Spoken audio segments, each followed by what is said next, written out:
Hello, everyone. Thank you so much for joining me for Wlbt Plus. My name is Kara Shirley, your digital news desk host, and it is Thursday, almost the weekend, April the 3rd.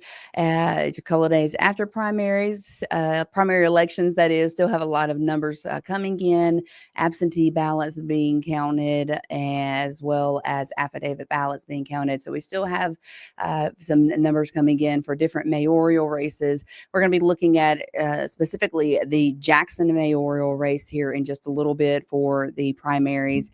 So stick with me on that. But thank you so much for tuning in. If you're watching on our website, WLBT.com, or our news app, we do appreciate you. And if you're tuning in on any of our social media streams, thank you so much for watching there as well. Facebook, Twitch, and YouTube. And of course, you can always leave your thoughts, comments, questions, suggestions, anything like that in the comment section on our social streams. I ask that you be polite, but it is a free country, so you can say what you want, but that's just a request, but I hope you all are having a wonderful day. It is a pretty warm and muggy day out there, as we know we're expecting some pretty heavy chances of rain this weekend.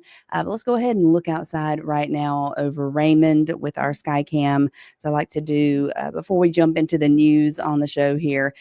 So you can see we got a little bit of blue poking through, but a lot of clouds in the sky and very, very muggy conditions out there. We're going to look more at the forecast in just a little bit. We're going to give you a brief overview of the forecast in just a little bit.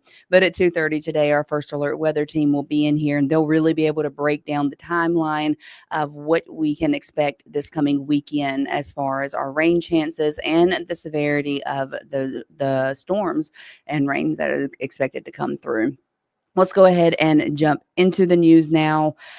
First thing, there was a man that was arrested yesterday. Well, actually, Jackson Police Department did a press conference yesterday releasing information about a suspect who had posted pictures on social media of them pointing a gun at a Jackson Police Department officer. So they have now arrested that man that is responsible, or rather, he is accused of doing that. So his name is Stephen Perry, and we have video right here of him. Let me get this pulled up for you. So here he is right here after he was arrested. 24-year-old Stephen Perry Jr. So investigators believe that he pointed the gun that had an illegal switch attached to it, then ended up posting the picture on social media. Chief Joseph Wade says the picture was captured Tuesday near the intersection of Robinson Road and Highway 80. So the officer reportedly did not see the gun pointed at him. The man did go before a judge today, and he was issued a bond. The bond was set for $25,000.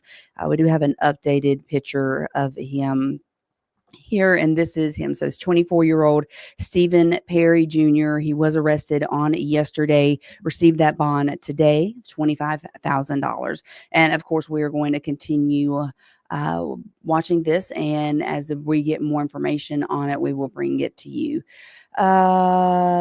Let's see. Chastity is asking, do you have information on the high-speed chase on I-20 coming out of Pelahatchie towards Forest just a few minutes ago?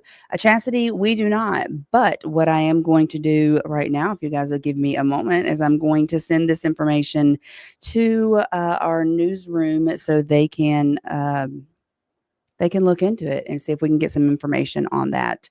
Then Andrew here is watching from Memphis. Thank you so much, Andrew, for tuning in. We do appreciate you tuning in. My phone is not wanting to work for me correctly. Hold on a second, guys. I'm going to send this to our newsroom so they can look into that, see if there's anything into the what Chastity just posted and the question she asked about a possible high-speed chase. So this is a kind of the beauty of this show. We can do the stuff like this in real time.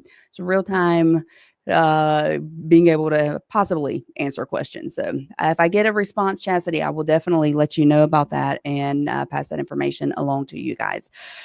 So let's move on to the news of other things that have happened. There was a suspect of aggravated assault, or there is a suspect of aggravated assault that is wanted. Jackson, well, he was wanted, but now he has been arrested. So Jackson police have arrested this man, Marion Mack, after a shooting that happened on Ridgewood Road on Sunday, March 23rd. So he is being charged with aggravated assault. The victim of that assault was taken to a local hospital for treatment.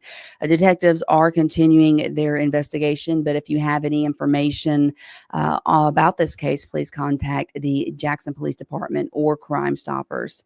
Chastity saying there were several cars that have crashed. You passed it. Prayers for everyone involved. Like I said, Chastity, we are just sent it to our newsroom and they will look into it. Beverly Graves says $25,000. That's insane. He'll be out pointing that gun at others today. If he does get out, hopefully that will not be the case. But a bond was set for him for $25,000. Now going to Rankin County, where a woman reported a false carjacking and has now been arrested for that. So her name is Marlena Carter. This is her on your screen. She reported on Sunday that her car broke down and two men had carjacked her while trying to help her out. Well, deputies analyzed surveillance video, but they were unable to find her car when analyzing that video.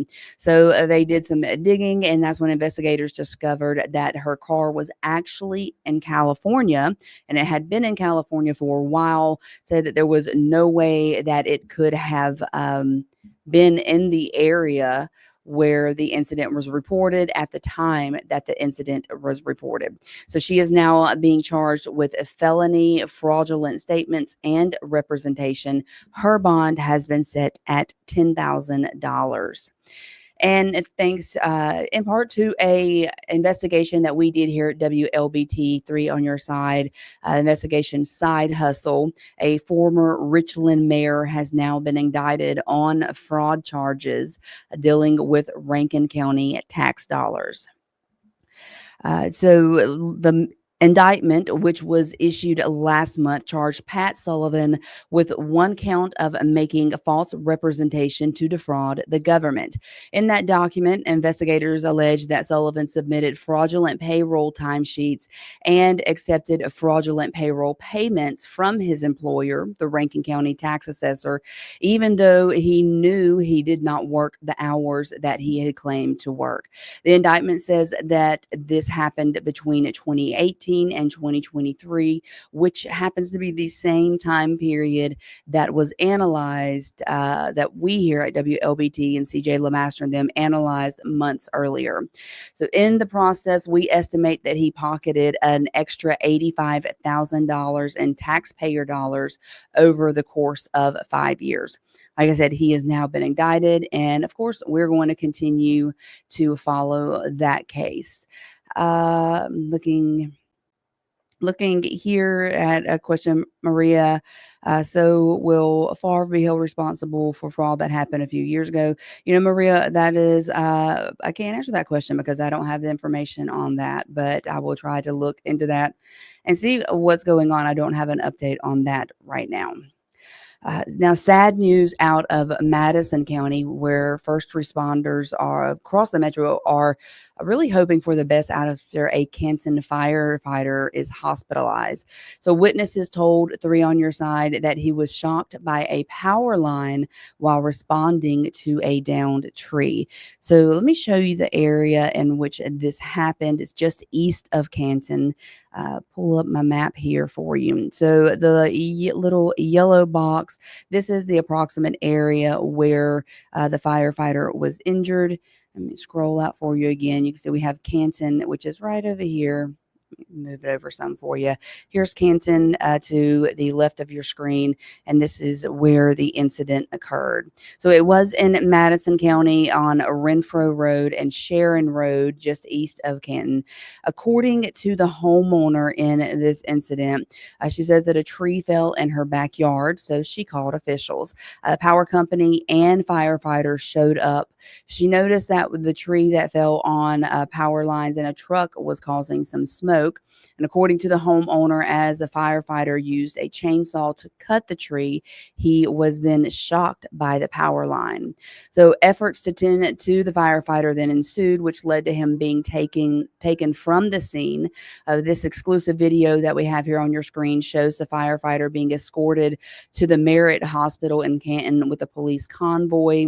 Once they arrived, they then moved him to a helicopter where he took off to UMMC. He arrived at the hospital a little before 7 yesterday, where he is now currently, thankfully, listed in stable condition.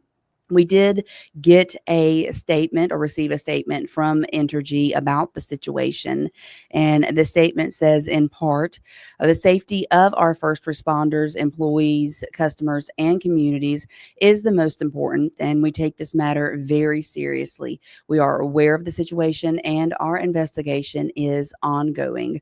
Of course, this is a developing situation. So when we receive more information on his condition, we will definitely share it and pass it along with you.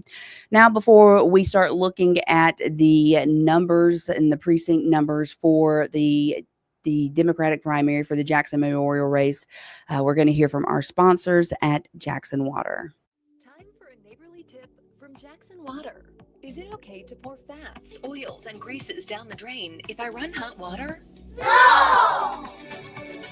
What if I run the garbage disposal? No! How about if I use dish soap at the same time? No! Instead, hang on to a few containers to store and toss old cooking fat and grease once you're done. Jackson Water. Water for all the time. And again, thank you to Jackson Water for sponsoring WLBT. Plus, it allows us to be able to do this show with you weekdays at 1, plus our weather shows and other content that we are getting together and going to be providing for you guys to make sure you stick around here for WLBT Plus. You never know really what you're going to see or who you're going to see over here. Let's look at our forecast real quick. Current temperatures outside, like I said, it is warm and muggy, sitting in the mid 80s across our area. Looks like Lexington, Vicksburg, Natchez, McGee is all sitting at 86, some of the warmest places, but it is a very, very muggy situation out there.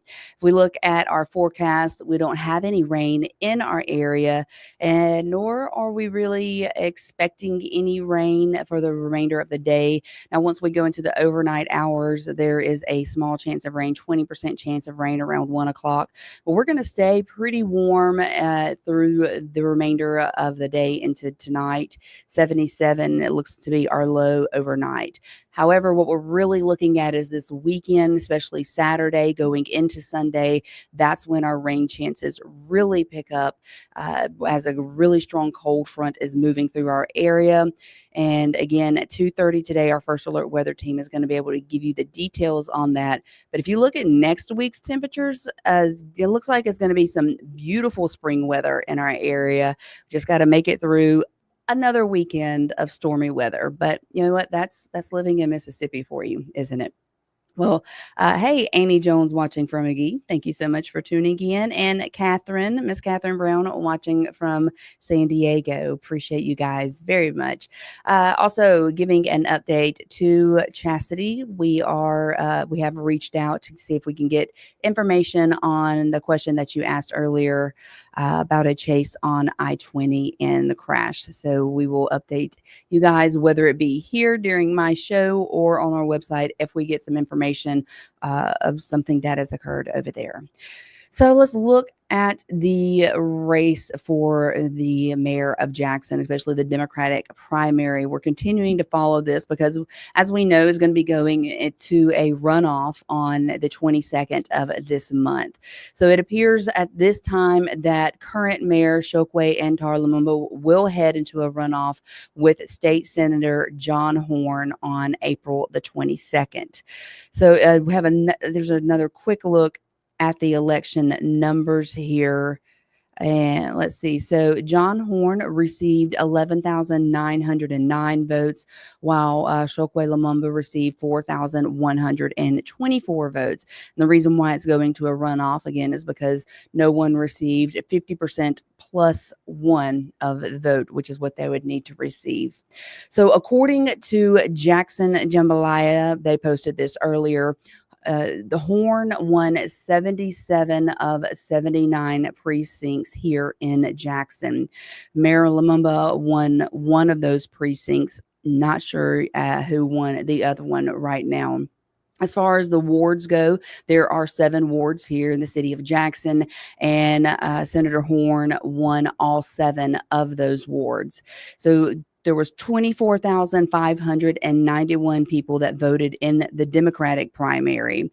Well, in 2021, 19,841 citizens voted in that same primary. So the votes were up. The more people did get out there and vote.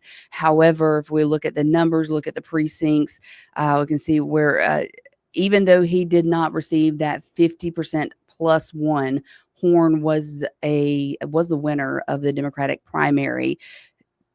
But now we got to wait and see if he goes to the general election after we do the runoff election on the 22nd. So we were able to catch up with both of the candidates yesterday. And of course, the current Mayor Lumumba, he says that he's going to be using this time to pound the pavement, to be more visible in the community. He plans to knock on doors and do everything that he can to engage with the voters. And when it comes to his challenger, Senator Horn, he says that he plans on doing the things that got him to this point, to continue doing the things that got him to this point. He has plans to have more community meetings and says that he will be taking his message straight to the people. So with both men vying for this seat, we asked them why they are the best candidate for this position. And here is what they had to say. This race was really a race, and the numbers reflect that folks are dissatisfied with the current city government that we have and the current leadership that we have in the mayor's office. So many of the candidates who were running on that basis, and hopefully we'll be able to get them on our team. While we know that there are new threats to our city, you will never have to worry about us betraying the city of Jackson. You will never worry about us giving away our assets and our resources in an effort just to be friendly to individuals. But we're going to make certain that we not only work with diplomacy, but that we turn over every rock and go national and international for resources for our city. And of course, again, since none of the candidates received that 50+1% of the vote to become their party's nominee, we are going to that runoff election. And we did catch up with some citizens out in Jackson yesterday to get their response or their reaction to the runoff and to the election. And many of the residents said they were not impressed with the turnout from the Jackson primary. Some highlighting the city's infrastructure issues, voters saying they want to see new businesses come to the area. And of course, they're hoping the next mayor of Jackson will hear their voices and promote action. Here is just what one of the citizens we talked to had to say. I'm really getting the views of the people and really getting some stuff done. I know a lot of people say that this mayor candidate is not doing enough for the city, but I know getting things done takes time, it takes money, and it doesn't just happen overnight. So again, that runoff is going to take place Tuesday, April 22nd, and that's when you get to go back out there and vote and decide who's going to represent the Democratic and the Republican parties for the next mayor of Jackson. There is, of course, that runoff that will be happening for the Republican ticket as well between Kenny G and Wilfred Bill. Neither one are. There was 3 candidates total for the Republican race.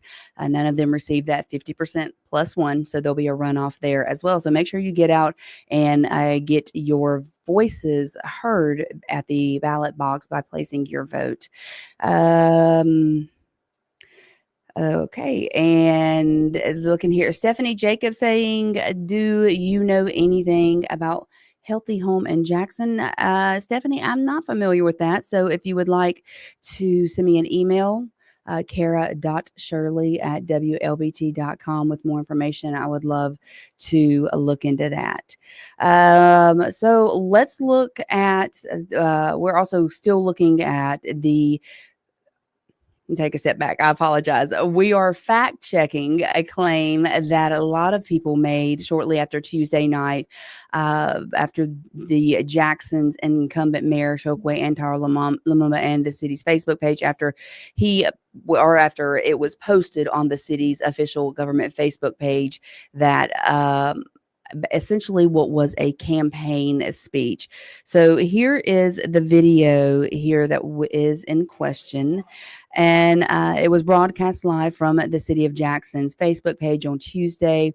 And it shows Lumumba addressing his supporters after results showed him going to a runoff with State Senator John Horn. So many of you said in the comment section of this video, which has since been deleted, but said in that comment section that was it right for him to be doing it. They said it's not it's not his campaign page. That was the city's official page. Should he have even done that on the city's official page? So we did a little checking to see if it was a violation of state law. The Secretary of State's office says that it was, and they are asking the Attorney General's office to investigate. So specifically, the agency says directing, requesting, or permitting an employee to render any aid to a candidate while the employee receives salary or is being paid is a violation. Now, we did reach out to the city's communication director, Melissa Faith Payne, regarding this, and she did respond back to us, and she actually took full responsibility for that speech being streamed on the city's page. Here's what she had to say. So she said, "This was an unintentional error, and I sincerely regret any confusion or concern it may have caused. This was a mistake. There was no intent to use city resources for campaign purposes.